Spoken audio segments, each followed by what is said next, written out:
नमस्कार दोस्तों, स्वागत है आपके YouTube चैनल एग्ज़ाम स्टडी में।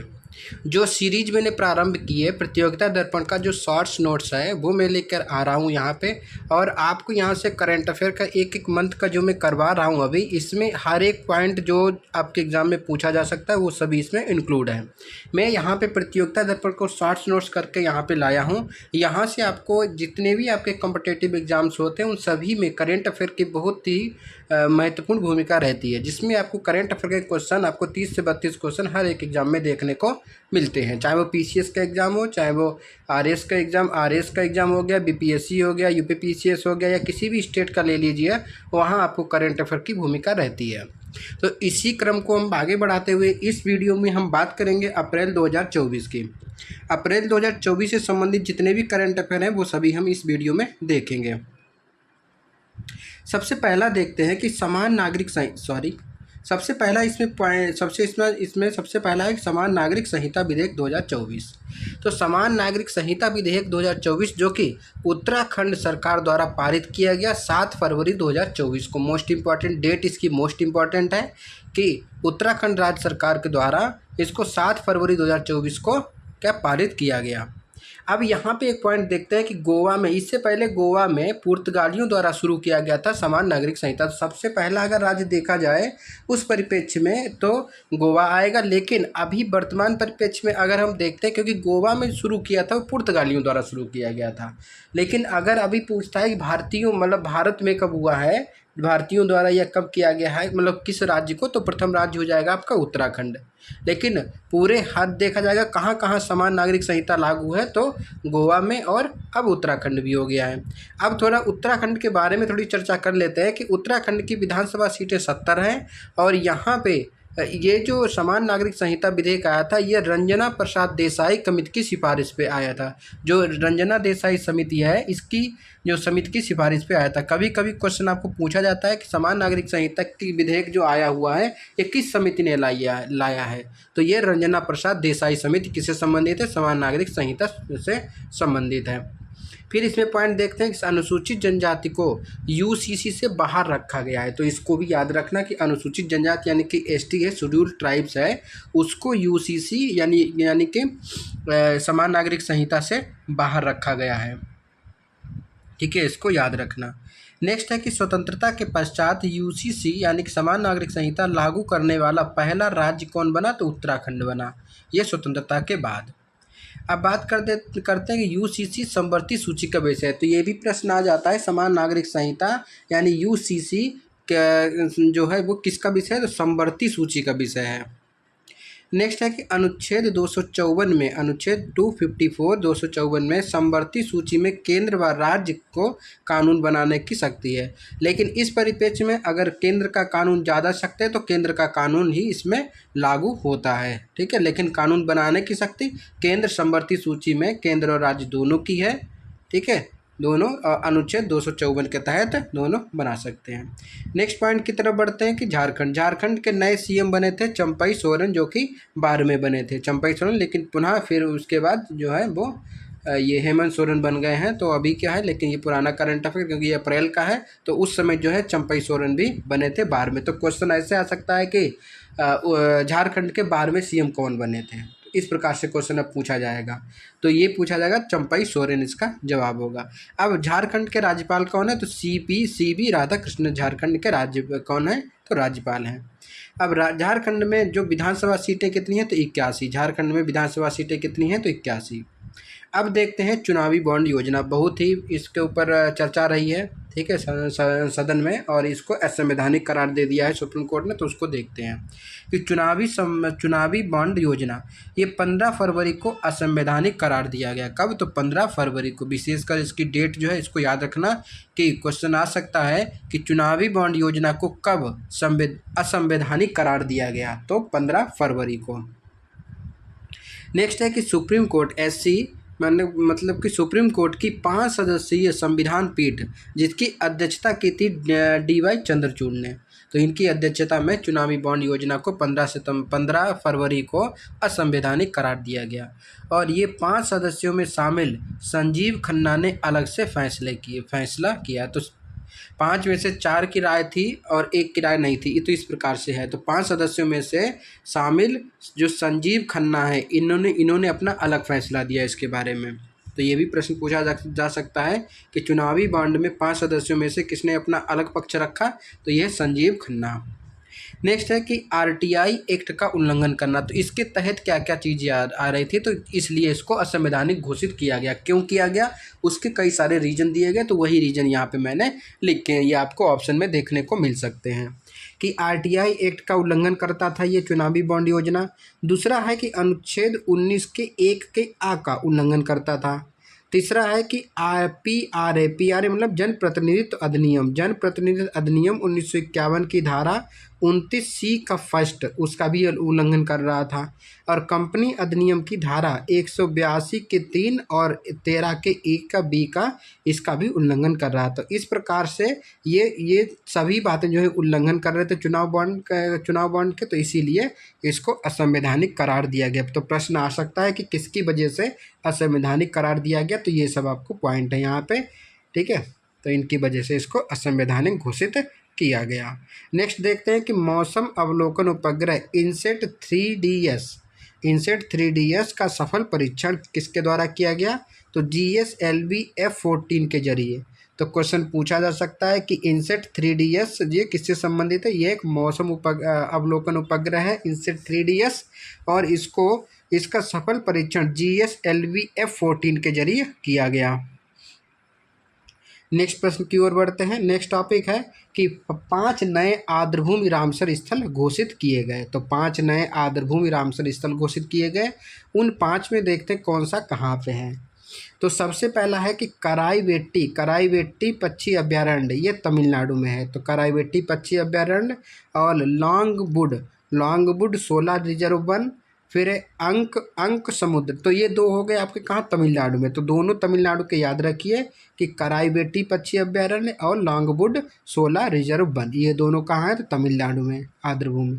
फिर तीसरा है अंक समुद्र पक्षी संरक्षण रिजर्व। फिर है नेक्स्ट है कि अगनासिनी एस्चुरी। फिर नेक्स्ट है कि मगधी केरे संरक्षण रिजर्व। तो ये तीनों कर्नाटक के हैं, इनका भी नाम एक बार आप याद रखिए। कर्नाटक के कौन कौन से हैं, तो अंक समुद्र पक्षी संरक्षण रिजर्व, फिर अदनासिनी एस्चुरी, और नेक्स्ट है कि मगधी केरे संरक्षण रिजर्व। तो ये तीनों जो है कर्नाटक के हैं, और 2 हैं तमिलनाडु के। कौन कौन से, तो कराईवेट्टी और लॉन्गवुड सोलर रिजर्व, ये दोनों तमिलनाडु के। तो कुल मिला के 5 जो है नए आदर्शर या रामसर स्थल घोषित किए गए। अब वर्तमान में कुल रामसर की संख्या भारत में कितनी हो गई, 80। और सर्वाधिक रामसर हैं कहाँ, तो तमिलनाडु में 16, और सेकेंड नंबर पे आता है उत्तर प्रदेश, जहाँ पे 10 जो है वो रामसर साइट घोषित किए गए। तो इनको याद रखिए कि सबसे ज़्यादा कहाँ है, तमिलनाडु में 16 और उत्तर प्रदेश में 10, और भारत में, पूरे भारत में अभी वर्तमान में 80 हो गए हैं। नेक्स्ट देखते हैं गगनयान के लिए। तो गगनयान के लिए 4 पायलट का चयन किया गया। तो गगनयान के लिए चार जो है पायलट का जो चयन किया गया। ये पायलट के नाम है, एक है प्रशांत बालकृष्णन नायर, दूसरा है अंगद मताव, तीसरा है अजीत कृष्णन, और चौथा है सुधांशु शुक्ला। ठीक है, तो ये 4 पायलट हैं किसके, गगनयान के, जो कि चयन किया गया। प्रशांत बालकृष्णन, अंगद मताव और अजीत कृष्णन और सुधांशु शुक्ला। इनकी जो ट्रेनिंग है ये गागरिन कॉस्मोनॉट ट्रेनिंग सेंटर रूस में इनकी ट्रेनिंग की जाएगी। तो ट्रेनिंग कहाँ होगी, तो गागरिन कॉस्मोनॉट ट्रेनिंग सेंटर रूस में। पॉइंट है कि 40 वर्ष पूर्व 1984 में भारत के विंग कमांडर राकेश शर्मा ने रूसी मिशन के तहत सोयून T-11 यान में अंतरिक्ष यात्रा की थी। तो इसको याद रखना कि 40 वर्ष पूर्व 1984 में भारत के विंग कमांडर राकेश शर्मा ने रूसी मिशन के तहत सोयून T-11 यान में अंतरिक्ष की यात्रा की थी। नेक्स्ट पॉइंट की तरफ बढ़ते हैं कि प्रधानमंत्री का यूएई दौरा कब हुआ। तो प्रधानमंत्री नरेंद्र मोदी का यूएई दौरा हुआ था 13-14 फरवरी को 2024। तो 13-14 फरवरी 2024 को प्रधानमंत्री का यूएई दौरा हुआ, और यूएई के पहले हिंदू मंदिर का उद्घाटन किया इन्होंने। यूएई के पहले हिंदू मंदिर का उद्घाटन किया, और दुबई में आयोजित वर्ल्ड गवर्नमेंट समिट 2024 के मुख्य अतिथि भी रहे। तो पूछा जा सकता है कि वर्ल्ड गवर्नमेंट समिट 2024 का आयोजन कहाँ किया गया, तो दुबई में किया गया। इसकी थीम क्या थी, तो इसकी थीम थी shaping the future governments. Shaping the future government किसकी, तो वर्ल्ड गवर्नमेंट समिट 2024 कहाँ हुई, तो यूएई यानी कि दुबई में हुई थी। और इसके मुख्य अतिथि के रूप में नरेंद्र मोदी को बुलाया गया था। उसके बाद में यानी कि 13-14 को मोदी जी कहाँ, यूएई यानी कि यूएई में थे। और उसके बाद 14-15 को इनका कतर दौरा हुआ। तो ये भी क्वेश्चन पूछा जा सकता है कि नरेंद्र मोदी का कतर दौरा कब हुआ, तो 14-15 फरवरी को इनका कतर दौरा हुआ था। नेक्स्ट प्रश्न की ओर बढ़ते हैं, यानी नेक्स्ट पॉइंट है कि भारत एवं म्यांमार की सीमा पर वर्ष 2018 से लागू मुक्त आवाजाही व्यवस्था को सरकार ने फरवरी 2024 में समाप्त कर दिया। ठीक है, तो ये प्रश्न याद रखना कि भारत एवं म्यांमार की सीमा पर वर्ष 2018 से जो मुक्त आवाजाही व्यवस्था को सरकार ने फरवरी 2024 में समाप्त कर दिया। और भारत और म्यांमार की सीमा कितनी है, तो 1443 किलोमीटर की ये सीमा है। नेक्स्ट देखते हैं करप्शन परसेप्शन इंडेक्स यानी CPI 2023, यानी भ्रष्टाचार बोध सूचकांक 2023 का ये भ्रष्टाचार बोध सूचकांक यानी करप्शन परसेप्शन इंडेक्स 2023। इसको ट्रांसपेरेंसी इंटरनेशनल द्वारा जारी किया जाता है। ट्रांसपेरेंसी रहेगी तब तो भ्रष्टाचार कम होगा, तो इसीलिए इसको इससे आप याद रख सकते हैं। ट्रांसपेरेंसी इंटरनेशनल द्वारा इसको जारी किया जाता है, किसको, तो भ्रष्टाचार बोध सूचकांक को। इसमें प्रथम स्थान पे डेनमार्क रहा जो कि सबसे कम भ्रष्ट है, उसके बाद फिनलैंड और उसके बाद न्यूजीलैंड। तो ये 3 क्रम याद रखिए कि भ्रष्टाचार बोध सूचकांक में सबसे अच्छी स्थिति है डेनमार्क की, उसके बाद फिनलैंड की, उसके बाद न्यूजीलैंड की। तो वहीं सबसे खराब आता है सोमालिया की। ठीक है, तो 180 देशों में 180 देश में रैंकिंग में 180वें स्थान पे आता है सोमालिया का नाम, जो कि भ्रष्टाचार बोध सूचकांक में सबसे खराब स्थिति है। तो हम देखते हैं भारत की रैंकिंग है 93 यानी 93वीं रैंकिंग है भारत की। नेक्स्ट देखते हैं कि अमेरिका के निजी कंपनी इंटुएटिव मशीन्स का मून लैंडर ऑडिसियस चंद्रमा की सतह पर उतरा। ठीक है, तो अमेरिका की निजी कंपनी का नाम क्या है, तो इंटुएटिव मशीन्स का मून लैंडर ओडिसियस जो कि चंद्रमा की सतह पर उतरा। अब इसको देख लेते हैं इंटुएटिव मशीन्स क्या है। कि चंद्रमा की सतह पर अंतरिक्ष यान उतारने वाला विश्व की पहली निजी कंपनी हो गई है। तो क्या बोल रहा है कि चंद्रमा की सतह पर अंतरिक्ष यान उतारने वाली विश्व की पहली निजी कंपनी बन गई। कौन सी, तो इंटुएटिव मशीन्स। और इससे पूर्व यह उपलब्ध यूएसए, रसिया, चाइना, इंडिया और जापान की सरकारी एजेंसियों ने की थी। लेकिन अमेरिका की एक निजी कंपनी है इंटुएटिव मशीन्स, इसने मतलब कि ये निजी कंपनी है, तो इसमें चंद्रमा की सतह पर अंतरिक्ष यान उतारने के वाली पहली कंपनी बन गई। और ये मून लैंडर का नाम भी याद रखना, ओडिसियस जो है इसका मून लैंडर का नाम है। नेक्स्ट देखते हैं ग्रीस के प्रधानमंत्री की भारत यात्रा कब हुई थी, 21 से 22 फरवरी। ये आए थे ग्रीस के प्रधानमंत्री की भारत यात्रा। अब ये ग्रीस के प्रधानमंत्री कौन है, इनको विशेषकर याद रखना। तो इनका नाम है किरियाकोस मित्सोताकिस। तो किरियाकोस मित्सोताकिस इनका नाम है। ठीक है, ये हैं कहाँ के, तो ग्रीस के प्रधानमंत्री। क्या नाम है, किरियाकोस भी याद रखिए, किरियाकोस मित्सोताकिस।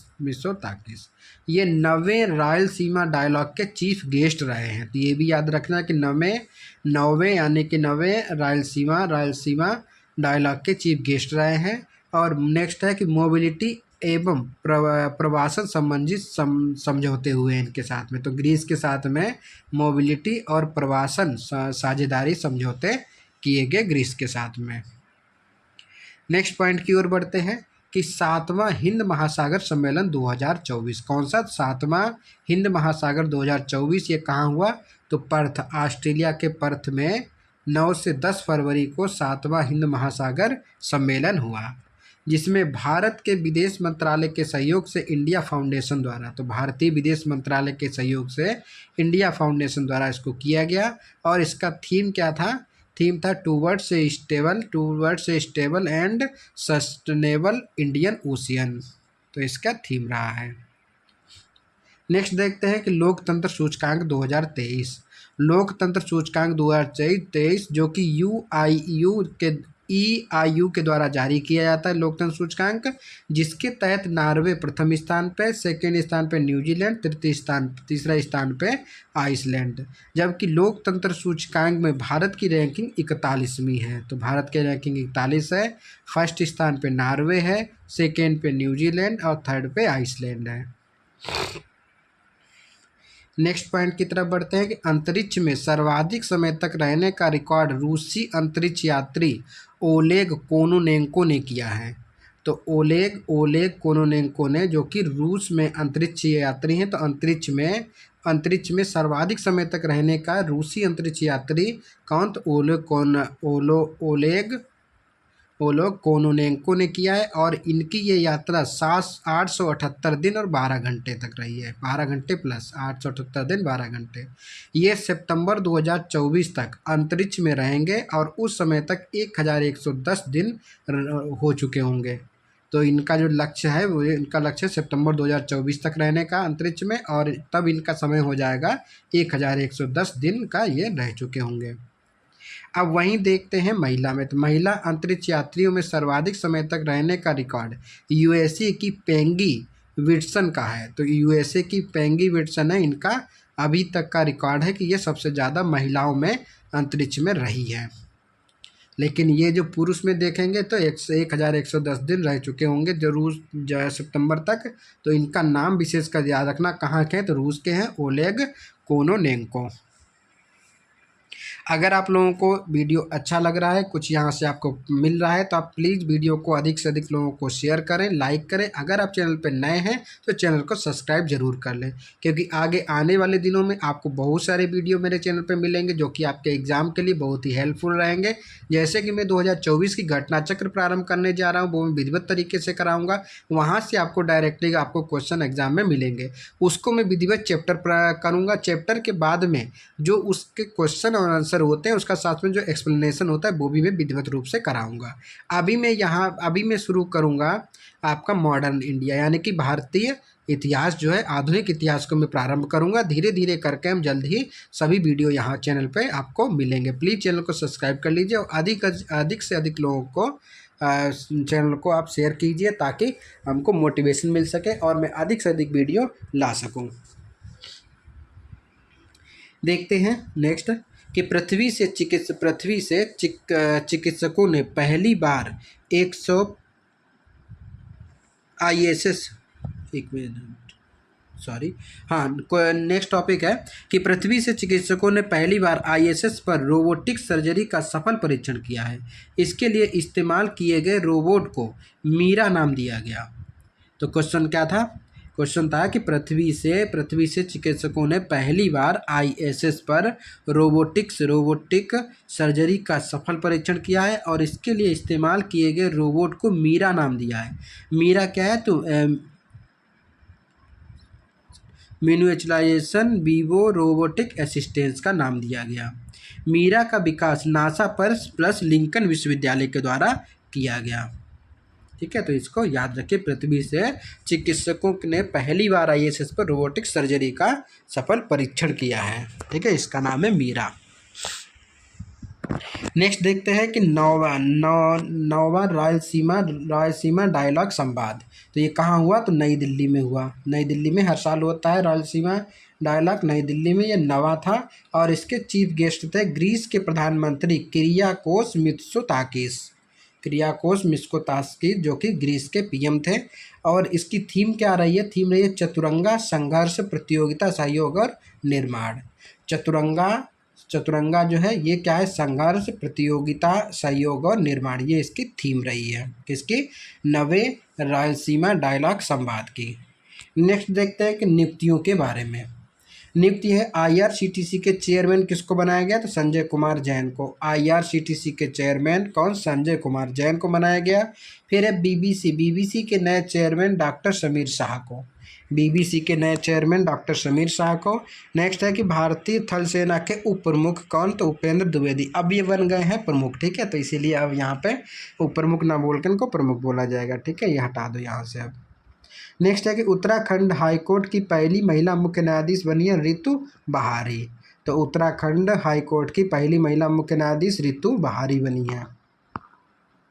नेक्स्ट देख लेते हैं ज्ञानपीठ पुरस्कार 2023। ज्ञानपीठ पुरस्कार 2023 जो कि 58वां था, 58वां ज्ञानपीठ पुरस्कार है, इसको याद रखिए विशेषकर कि 58वां ज्ञानपीठ पुरस्कार 2023 में दिया गया। और ये संस्कृत के लिए सेकेंड बार व उर्दू के लिए 5वीं बार ये अवार्ड मिला है। तो अगर पूछा जाएगा कि ज्ञानपीठ पुरस्कार संस्कृत के लिए तीसरी बार या दूसरी बार, पहली बार, तो ये दूसरी बार दिया गया संस्कृत के लिए, और उर्दू के लिए ये 5वीं बार दिया गया है। तो वहीं संस्कृत के लिए देखते हैं कि जगत गुरु स्वामी रामभद्राचार्य को, जो कि संस्कृत के लिए दिया गया है, ठीक है, जो कि एक ब्लाइंड है, ठीक है, जगत गुरु स्वामी रामभद्राचार्य संस्कृत के लिए दिया गया है। और गीतकार गुलजार को उर्दू के लिए दिया गया है। और गुलजार का पूरा नाम है, मतलब दूसरा नाम है इनका सही क्या? संपूर्ण सिंह कालरा इनका जो है वो नाम है। उनको गुलजार के नाम से जानते हैं, लेकिन इनका वास्तविक नाम क्या है? तो संपूर्ण सिंह कालरा इनका नाम है, जो कि एक उर्दू के संगीतकार हैं। नेक्स्ट देखते हैं बाफ्टा फिल्म पुरस्कार 2024। बाफ्टा फिल्म पुरस्कार 2024 ये इसके तहत सर्वश्रेष्ठ फिल्म ओपेनहाइमर सर्वश्रेष्ठ फिल्म, और क्रिस्टोफर नोलन की इनकी फिल्म है ओपेनहाइमर, ठीक है। इसके निर्देशक कौन है? तो क्रिस्टोफर नोलन, और इनको बाफ्टा फिल्म पुरस्कार दिया गया। तो बाफ्टा फिल्म पुरस्कार 2024 में सर्वश्रेष्ठ फिल्म कौन से रही है? ओपेनहाइमर। सर्वश्रेष्ठ निर्देशक कौन रहे? तो यही रहे हैं कौन? तो क्रिस्टोफर नोलन, जो कि ओपेनहाइमर के ही हैं। और सर्वश्रेष्ठ अभिनेता के रूप में सिलियन मर्फी रही हैं, सिलियन मर्फी, जो कि सर्वश्रेष्ठ अभिनेता। और सर्वश्रेष्ठ अभिनेत्री के में एम्मा स्टोन, जो कि ये तीनों चारों पुरस्कार किसके हैं? तो ओपेनहाइमर से ही संबंधित हैं। तो इसको बाफ्टा में ओपेनहाइमर का दबदबा रहा है, तो बाफ्टा में सभी चीज़ें ओपेनहाइमर ने ही जीती हैं। तो इनको विशेषकर आप याद रखिए, विशेषकर इसके फिल्म का नाम और इसके निर्देशक और इनके अभिनेता का नाम और इनके अभिनेत्री का नाम। अभिनेत्री का नाम एम्मा स्टोन इनको दिया गया, और सिलियन मर्फी जो कि इसके अभिनेता हैं, ठीक है।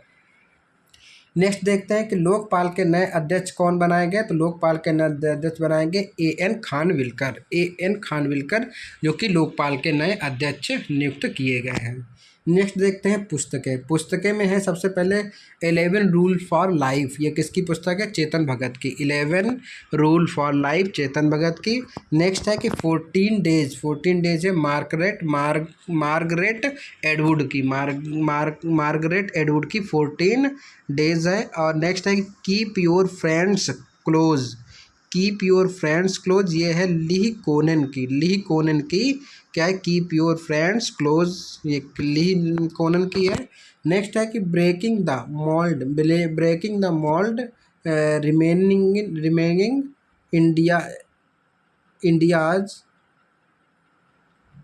इंडियाज इकोनॉमिक फ्यूचर, ये रघुराम राजन और रोहित लांबा की। तो breaking the mould remaining India's economic की फ्यूचर, ये किसके है? तो रघुराम राजन और रोहित लांबा की। देख लेना, पुस्तक का नाम मुझे कुछ गलत लग रहा था इसीलिए, ठीक है। नेक्स्ट देखते हैं, फिलहाल में तो सही है, ऐसा कुछ नहीं है। नेक्स्ट पॉइंट है कि वर्ष 2024 को नौसेना ने नौसेना नागरिकों को वर्ष घोषित किया। तो वर्ष 2024 को नौसेना नागरिकों का वर्ष घोषित किया। तो नौसेना ने नौसेना नागरिकों का वर्ष 2024 को घोषित किया। नेक्स्ट देखते हैं भारत मोबिलिटी ग्लोबल एक्सपो 2024 कहाँ किया गया? तो नई दिल्ली में। भारत मोबिलिटी ग्लोबल एक्सपो 2024 नई दिल्ली में हुआ। नेक्स्ट है कि भारत टैक्स 2024 कहाँ हुआ? तो नई दिल्ली में हुआ। भारत टैक्स 2024 नई दिल्ली में हुआ। नेक्स्ट देख लेते हैं कुछ पुस्तक। विश्व पुस्तक मेला कहाँ हुआ? तो 2024 का नई दिल्ली में। विश्व पुस्तक मेला नई दिल्ली में। थीम क्या थी? तो कभी कभी यहाँ अंतर्राष्ट्रीय दे देता है, ठीक है, विश्व की जगह अंतर्राष्ट्रीय एक ही बात है। इसकी थीम क्या थी कि बहुभाषी भारत एक जीवंत परंपरा, बहुभाषी भारत एक जीवंत परंपरा इसकी थीम थी। नेक्स्ट देखते हैं कि आध्यात्मिक गुरु श्रील प्रभुपाद गौड़ीय मिशन के संस्थापक थे, श्री परिपाद, ठीक है, आध्यात्मिक गुरु श्रील प्रभुपाद जो कि गौड़ीय मिशन के संस्थापक की 150वीं जयंती पर स्मारक सिक्का जारी किया गया। तो पीएम नरेंद्र मोदी के द्वारा श्रील गुरु, आध्यात्मिक गुरु हैं गुरु श्रील प्रभुपाद, जो कि गौड़ीय मिशन के संस्थापक हैं, और इनको 150वीं जयंती मतलब थे, और इनको 150वीं जयंती के अवसर पर इनका स्मारक सिक्का जारी किया गया। नेक्स्ट है कि टेस्ट क्रिकेट में 500 प्लस विकेट लेने वाले भारत के दूसरे गेंदबाज कौन बने हैं? तो ये बने हैं अश्विन। तो भारत के पहले गेंदबाज बने थे अनिल कुंबले, और उनके बाद 500 प्लस विकेट लेने वाले, ये टेस्ट क्रिकेट की बात कर रहा है कि टेस्ट क्रिकेट में 500 प्लस विकेट लाने वाले भारत के दूसरे गेंदबाज बने कौन? अश्विन बने हैं, रविचंद्रन अश्विन। और इससे पहले गेंदबाज कौन थे? तो अनिल कुंबले थे पहले। लेकिन अश्विन का जो वर्ल्ड में यानी कि विश्व में 9वीं रैंकिंग आती है, ऐसे खिलाड़ी 9वें बन गए हैं। अब पॉइंट इसका है, टेस्ट क्रिकेट में सर्वाधिक 800 विकेट लेने वाले का रिकॉर्ड श्रीलंका के मुरथिला मुरलीधरन का है, ठीक है। तो मुरथिला मुरलीधरन का जो कि 800 प्लस विकेट टेस्ट में लेने वाले का नाम रिकॉर्ड है। नेक्स्ट देखते हैं कि अर्जुन मुंडा भारतीय तीरंदाजी संघ के अध्यक्ष निर्वाचित हुए। कौन? तो अर्जुन मुंडा जो हैं, जो कि भारतीय तीरंदाजी संघ के अध्यक्ष निर्वाचित हुए। कौन? अर्जुन मुंडा, इनका नाम याद रखना। अर्जुन मुंडा किसके हैं? तो भारतीय तीरंदाजी संघ के अध्यक्ष निर्वाचित हुए हैं। देखो, बार बार पढ़ने का यहाँ पे मकसद यही होता है कि आपको चीज़ें याद हो जाए, ठीक है। बार बार पढ़ने का मकसद है आपको चीज़ें याद हो जाए, जिसकी आप एग्जाम में तुरंत इसको कर सको। आप एक भी बार वीडियो देखते हैं तो पूरा आपके माइंड में बैठ जाएंगी चीज़ें। और प्रतियोगिता दर्पण का ये शॉर्ट्स नोट्स है, इसको मैंने विधिवत रूप से कराया हुआ। एक भी पॉइंट आप मैच कर लीजिए, कोई पॉइंट जो कि छूटा नहीं है, जो एग्ज़ाम के लिए इम्पॉर्टेंट है, जैसे क्वेश्चन पूछे जाते हैं उस प्रकार से मैं इन सब वीडियो को ला रहा हूँ। अभी तक मैंने जनवरी, फरवरी, मार्च करवा दिया है। अगर आपने वो तीनों वीडियो नहीं देखे तो उनको देख लीजिए, और उसी क्रम को आगे बढ़ाते हुए इस वीडियो में हम अप्रैल 2024 की बात कर रहे हैं। इसके बाद हम लाएंगे अप्रैल, मई, जून, जुलाई, पूरा हम करेंट अफेयर इसी प्रकार से लाएंगे। अभी साथ साथ में MCQ भी चालू होगा, MCQ करेंट अफेयर जिसको हम लाइव लाएंगे, ठीक है, लाइव लाएंगे। आप लोग लाइव तैयार रहिए, आप लोग आंसर देने के लिए तैयार रहेंगे तो मैं क्वेश्चन का पूरा लाऊंगा। लेकिन उससे पहले ये है कि आप लोग कम से कम 700 प्लस प्रश्न लाऊंगा मैं, ठीक है, जो कि आपको एग्ज़ाम में हूबहू मिल सकते हैं। तो उसके लिए आपको करना होगा, सबसे पहले इन सब वीडियो को जो मैं अभी करा रहा हूँ, इन सबको आप क्या नाम, अधिक से अधिक लोगों को शेयर कीजिए, लाइक कीजिए, और वीडियो को अधिक से अधिक शेयर कीजिए। साथ में चैनल को सब्सक्राइब कराइए, उसके बाद ही मैं उसको लाऊँगा, ठीक है। क्योंकि आपके लिए बहुत ही मैं मेहनत कर रहा हूँ, फिर भी आप लोग लाइक नहीं कर रहे हैं और शेयर नहीं कर रहे हैं, ठीक है। नेक्स्ट देखते हैं इसमें कि छठवां खेलो इंडिया यूथ गेम्स का आयोजन कहाँ किया गया। तो ये किया गया है तमिलनाडु में। कौन सा? छठवां खेलो इंडिया, छठा जो है खेलो इंडिया यूथ गेम का आयोजन कहाँ? तमिलनाडु में किया गया, जिसका शुभांकर था बीरा मंगई इसका शुभांकर था। और खेलो इंडिया यूथ गेम्स में फर्स्ट स्थान पे किसकी रैंकिंग रही है? महाराष्ट्र की, जिसने कुल 158 पदक जीते, जिसमें आपको 57 गोल्ड, 48 कांस्य, रजत और 53 कांस्य रहे हैं। तो ये सभी चीज़ें याद रखिए। नेक्स्ट है कि अंतर्राष्ट्रीय कठपुतली महोत्सव के 11वें संस्करण का आयोजन कहाँ किया गया। तो अंतर्राष्ट्रीय कठपुतली महोत्सव का आयोजन कहाँ किया गया? चंडीगढ़ में, और ये 11वां संस्करण था। तो पूछा जा सकता है अंतर्राष्ट्रीय कठपुतली महोत्सव कहाँ किया गया। वहाँ अगर राजस्थान का नाम दे देगा तो आप लोग कंफ्यूज हो जाएंगे, क्योंकि कठपुतली ज़्यादातर वहीं का फेमस है। लेकिन ये जो है कठपुतली महोत्सव कहाँ हुआ? चंडीगढ़ में, ये 11वां संस्करण था। नेक्स्ट प्रश्न की ओर बढ़ते हैं कि WHO ने फरवरी 2024 में स्वास्थ्य प्रोन्नति के लिए किस संस्थान को नेल्सन मंडेला अवार्ड से सम्मानित किया। तो WHO ने फरवरी 2024 में स्वास्थ्य प्रोन्नति के लिए किस संस्थान को नेल्सन मंडेला अवार्ड से सम्मानित किया? तो निम्हांस, बेंगलुरु का निम्हांस से इसको नेशनल मंडेला अवार्ड से सम्मानित किया गया। नेक्स्ट देखते हैं कि असम सरकार ने किस फल को असम का राज्य फल घोषित किया। तो असम सरकार ने किस फल को असम का राज्य फल घोषित किया? तो काजी नींबू, एक प्रकार का नींबू है, काजी नींबू को, या इसको खट्टा नींबू भी बोलते हैं, इसको असम सरकार ने असम का राज्य फल घोषित किया है। ठीक है, इसको याद रखना। नेक्स्ट है कि हाल ही में भारत में के नोबेल पुरस्कार विजेता कैलाश सत्यार्थी को किस पुस्तक का लोकार्पण किया गया? तो सपनों की रोशनी। तो सपनों की रोशनी किसकी है? तो ये है कैलाश सत्यार्थी की। ठीक है, तो हाल ही में भारत के नोबेल पुरस्कार विजेता कैलाश सत्यार्थी की पुस्तक का लोकार्पण किया गया, जिसका नाम है सपनों की रोशनी। तो सपनों की रोशनी किसकी पुस्तक है? कैलाश सत्यार्थी। ठीक है, इनको याद रखिएगा। तो इस प्रकार से मैंने यहाँ पे अप्रैल 2024 के करंट अफेयर विधिवत रूप से समाप्त कर दिए। अगर आपको इसका PDF चाहिए तो PDF के लिए आपको मेरे टेलीग्राम लिंक से जुड़ना पड़ेगा। वहाँ पे आप जाएंगे, टेलीग्राम का लिंक जो है वो डिस्क्रिप्शन बॉक्स में दिया हुआ है, उसको क्लिक कीजिए, वहाँ से जुड़िए। वहाँ से आपको बहुत सारे आपको PDF वगैरह भी वहीं आपको प्राप्त होंगी, और जो भी आपको क्वेश्चन पूछना है आप वहाँ से पूछ सकते हैं। सबके लिए लिंक को मतलब कमेंट ओपन है, आप वहाँ पे कमेंट करके कोई भी मटेरियल जो है वो प्राप्त कर सकते हैं। ठीक है, मिलते हैं नेक्स्ट वीडियो में। नेक्स्ट वीडियो में हम बात करेंगे मई 2024 की। तब तक के लिए धन्यवाद, नमस्कार।